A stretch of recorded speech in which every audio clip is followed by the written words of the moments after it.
Welcome to the Soul Archaeology podcast, a space for connection, resonance, witnessing, and learning. Together we'll harvest medicine from the spiral of life, sharing conversations with other embodied humans who have navigated their own initiations and found alignment with their true soul essence. With weekly astrology, energy updates, embodied conversation, and channeled teachings, this is a space for you to land and find resonance with the spiral of your own soul.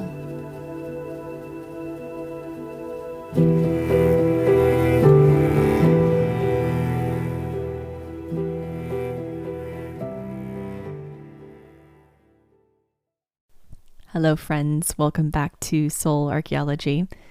I'm so happy to be here with you today on the other side of such a wildly transformative and deep feeling week.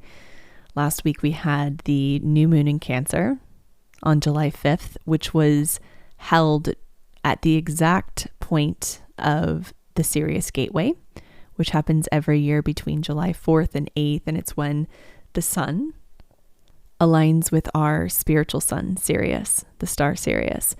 And Sirius is actually much brighter than our sun, but it's further away. And it is a space of higher consciousness. So when we have alignments with Sirius, like we do in July, when we have the Sirius Gateway, when the sun aligns with Sirius, and then the Lion's Gate in August every year when the Earth aligns with Sirius, it's a time of awakening. Light is consciousness.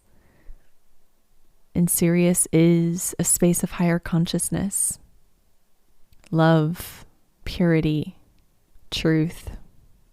And so when we have these portals of heightened light entering our field, like the summer solstice, these different Sirius portals with the Lion's Gate and the Sirius Gateway, when we have even full moons, when the sun is fully illuminating the moon, or Cazimis, when a planet aligns with the sun. It's really when we experience a heightened sense of awareness, when this light, this excess light enters our field, it begins to activate our cells. It activates any density or lower vibrations held within our physical bodies, within our stored memory, within our cells. And it really asks for us to witness what's there or feel what's there as it begins to transmute. And so these times can be activating. They can feel intense, or it can feel overwhelming or overstimulating when we are seeing and feeling so much at once. Pair that with a new moon in Cancer, and you get very, very deep feels. You get a purge or a cleansing of the heart. And if you haven't listened to last week's episode, I highly recommend you do, because that's where we really go into the depths of this new moon in Cancer and the Sirius Gateway, the significance of it. But we're actually really in this energy for the next 2 weeks leading up to the full moon in Capricorn on July 21st. So it's really now on the other side of it, as we begin to integrate what was revealed, what we experienced, the aftermath of this activation, the conversations we perhaps had with people within our lives, the conversations we had with ourselves and our different parts, maybe the conversations we had with our guides or with God. Now is the time we begin to acclimate, we begin to integrate, and really let this information and data land to find its place within us, to maybe not react or respond, but simply observe. Observe our body's response to these feelings and these experiences. Maybe a pattern was revealed to you. Maybe something that was hidden became clear. Maybe something that has been kind of a sticky point or a challenge within one of your relationships was revealed. Maybe you were able to find that it connected back into a childhood experience or into a trauma or into something that occurred in the past that is now currently affecting the present. But we simply receive. And we receive with an open heart. And that's really the theme of this week, is how do we apply the courage that's needed to hold the information we've received. Cancer is the sign of the heart. It's a sign of the mother. It's a sign of nurturing, compassion, feeling. And when we enter the watery depths of Cancer, we are in it. We are fully immersed. We're not necessarily meant to be in the mind. We're meant to be in the body. The body is composed of so much water. And the emotional body is where we have access to our feelings, where we have access to the intelligence. And feelings and emotions are data. They help us access something. And they guide us where we need to go to find more love, more peace, more freedom. So if you have been in the depths of your experience here on earth, if you've been in the deep waters of the heart, if you've been asked to really feel, to relive or tap back into certain experiences, certain pain points, you're right on time. We've been experiencing a cleansing of the heart. And I really want to talk about the heart today. I love doing heart work with clients. It's almost always, I guess in most sessions, but definitely in each and every mentorship container we navigate, because the heart is the channel through which we give and receive love. It's where our deepest wisdom is held. But oftentimes we create heart walls through our own lived experiences. We can be born with heart walls. We come into this life with heart walls, sometimes from ancestry or past lived experiences and past lives. And oftentimes we develop them throughout childhood, throughout adolescence, young adulthood, even into adulthood. And these walls are energetic barriers. They really protect us, and they create safety when we don't have access to it. Because the heart is such an important channel. It feels so much. We're meant to experience our heart as open. We're meant to experience all of the feels of this lived experience, but not hold on to them. Let them pass through in the present moment. But because our ego does such a good job at keeping us safe, the heart and the ego really can work in opposite ways. And so the ego creates walls around the heart so that we don't have to feel so much, especially really young. When we're really young, when we're experiencing an emotion that's so overwhelming, and because so many of us did not have access to support systems and caretakers who could hold us in the immensity of what we were experiencing, we would access a shutoff switch. And this can be seen as sort of a nervous system collapse if you're looking at it through an attachment trauma lens. But what also happens is a heart wall is formed. And it's an imprint in time and space along our timeline where we begin to shut down.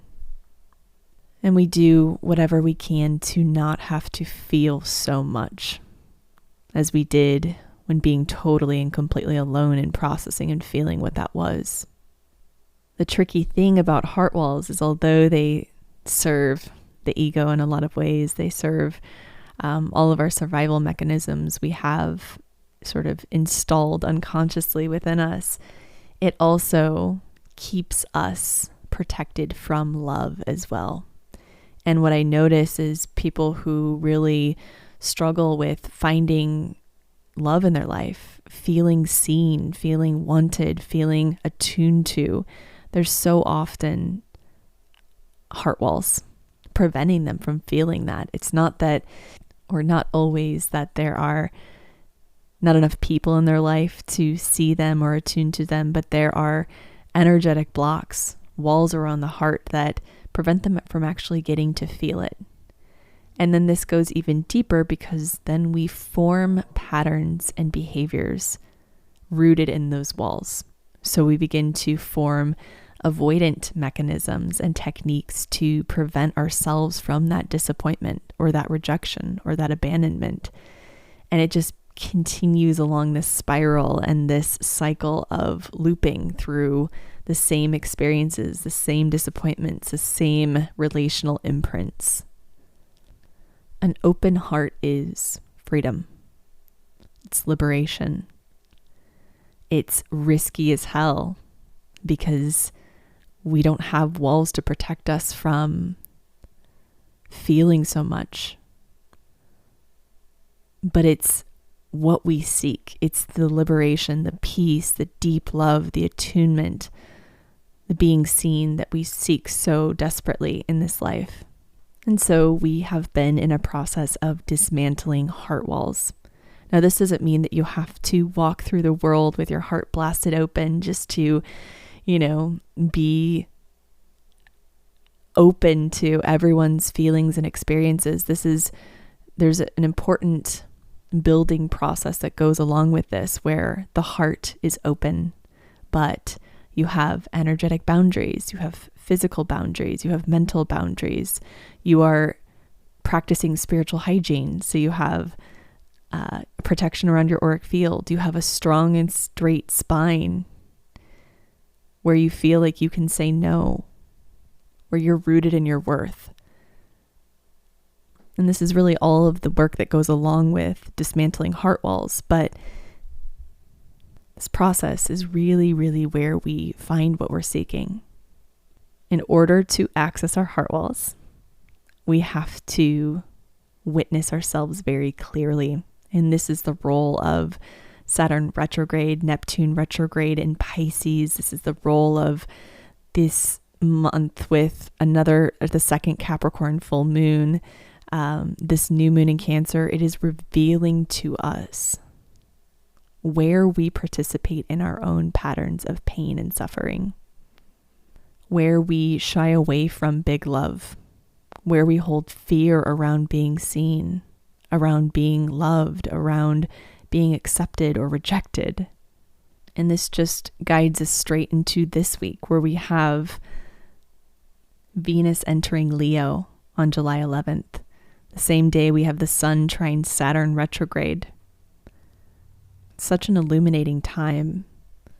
The Sun trine Saturn retrograde means that the two planetary bodies are working together. They're aiding us. They're creating a harmonious aspect to illuminate lessons from Saturn retrograde. It's really an opportunity to illuminate the lessons from Saturn retrograde. What have we been learning since March of 2023?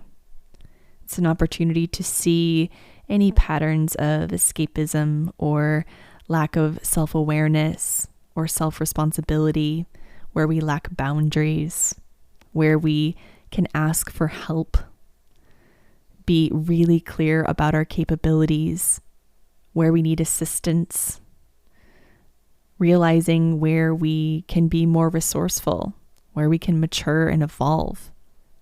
And pairing that with Venus entering Leo on July 11th as well.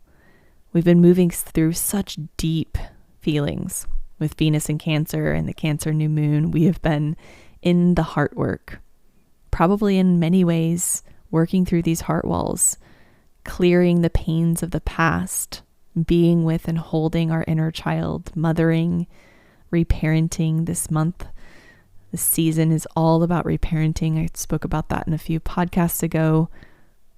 It's really been about how can we hold ourselves through these experiences so that we don't shut down, so that we don't close off, so that we don't form these walls around our hearts that prevent us from living and being in life in the way we really truly desire and seek. Venus in Leo is all about courage. It's all about the heart, but it's about passion and vibrancy, courage. We're being called to open our hearts, to expand our capacity for love, big love, real love. So often when I hear that someone is struggling to find someone that's compatible, to find someone that can really truly show up, be with them, we almost always find that there is a fear of actually being met, being seen. And that's actually what's creating this stagnancy or this inability to meet someone in that way. And we really enter Venus and Leo in a big way because it immediately forms an opposition to Pluto, which means that we are being held accountable. We are looking into our unconscious depths. We are looking into the spaces and places within us that are keeping us from big love, that are keeping us from being seen, loved, nurtured, cherished in the ways we really want. It's also illuminating where we have fear of being seen. Leo is big. It's ruled by the sun. It's about light. Pluto's the underworld. It holds deep wisdom from our past.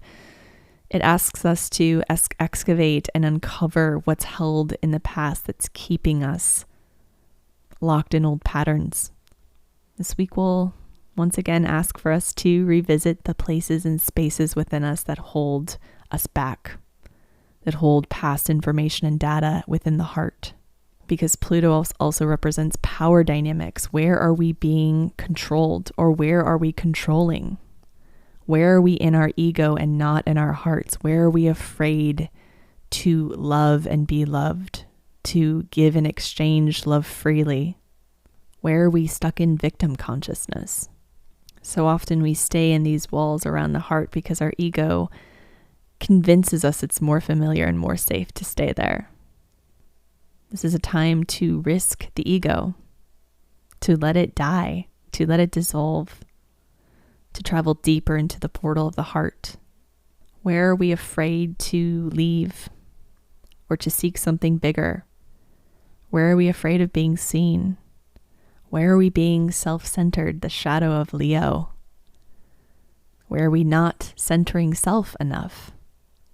Where are we self-abandoning? All of these themes might come up through this transit of Venus and Leo, especially with its opposition to Pluto. Love heals all, and it requires courage to love. So often I see that when people enter into big love relationships where there is so much mirroring and activation happening, where there's so much love, there is also so much risk. And Leo teaches us that we must be courageous to choose love. And this is in all relationships. This is in relationships with family, friends, business partners, romantic relationships. Where can we risk our ego and tell the truth from the center of our heart? It's so wild what can transform when we're really speaking from that space. It lands differently. It might hurt at first for you or for the other person, but it's true and it's real. It's something that people can work with. When we're speaking from the ego, it's confusing, it's diluted, it's manipulated. And really, the salve for our times, our current times that we're in, is love. And this doesn't mean self-sacrificial love. This doesn't mean the old paradigm way of being with the mother archetype. This means that loving, being in an act of love could mean leaving someone behind, or it could mean ending a relationship or setting a boundary. It could mean deepening further into a connection, telling someone how you really feel. But if you're speaking and acting from the purity of the heart and not the wound, you can never go wrong. It will always lead you further down the path of liberation, peace, love, and evolution. I have a few spaces available that I opened up for private mentorship at the end of July. I am so excited to welcome in a few more people. I have 2 spots available. So if you're interested in working with me in this way, this is the time. We will be moving right into and up to the first eclipse of the fall. And this container is such a deep journey. It's my favorite way to work with people. It is when we're able to create a container together, we're able to travel much deeper into much deeper layers. One-on-one sessions are amazing, but when we open a container, your soul activates this journey. It knows exactly where it wants to go. We utilize a combination of intuitive healing, quantum healing, shamanic healing, evolutionary astrology, inner child and somatic parts work, somatic healing, subconscious rewiring.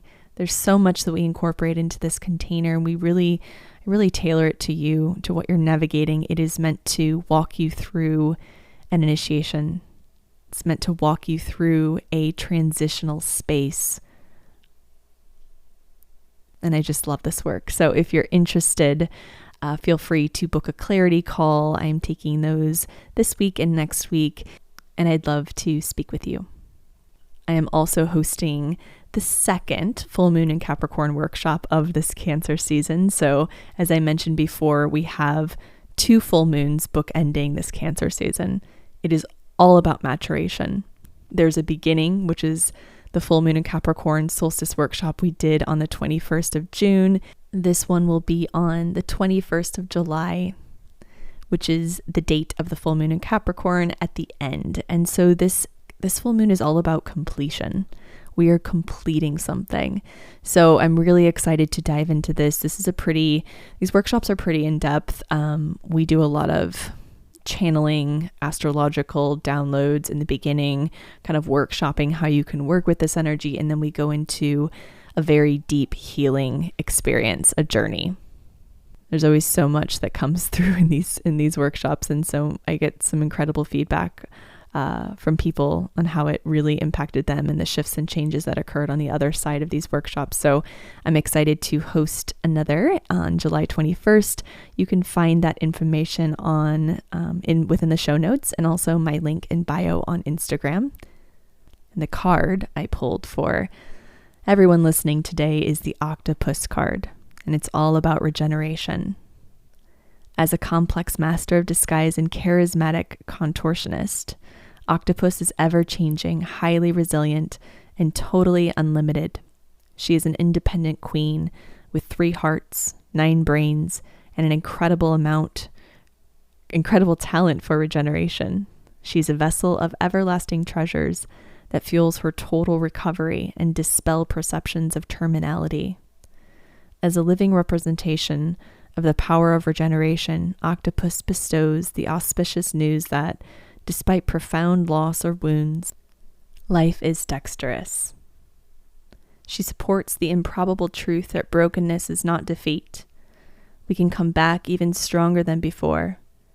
Within the universe, there is an infinite supply of energy. Money is not spent, it is circulated. Love is never lost, it takes new forms. Opportunities aren't missed, they return in ways that are more accurately reflect your truth. Call an octopus's medicine when you need to be reminded that healing and regeneration are not only possible, they are the nature of life itself. When it's balanced, you feel flexible, resilient, creative, and regenerative. When it's imbalanced, you feel struck down, contracted, and brittle. To bring into balance, float or soak in water. Anoint your body with precious oils. And I love this card so much because it really relates to this idea that everything is regenerative within our body. Our open heart can take hits, it can feel pain, and it can repair. We don't have to shut down or close off or give up. It's through the portal of the open heart that we regenerate, that we are born again. And so I invite you to take a risk this week, to maybe think about a challenging conversation that needs to be had, and think about how you can communicate through the portal of your heart. That will require some inward work that will require some space to truly feel what's within your heart. Not the wound, but the purity of your heart. I'm sending you all so much love. I hope you have a beautiful, beautiful week, and I will see you next week.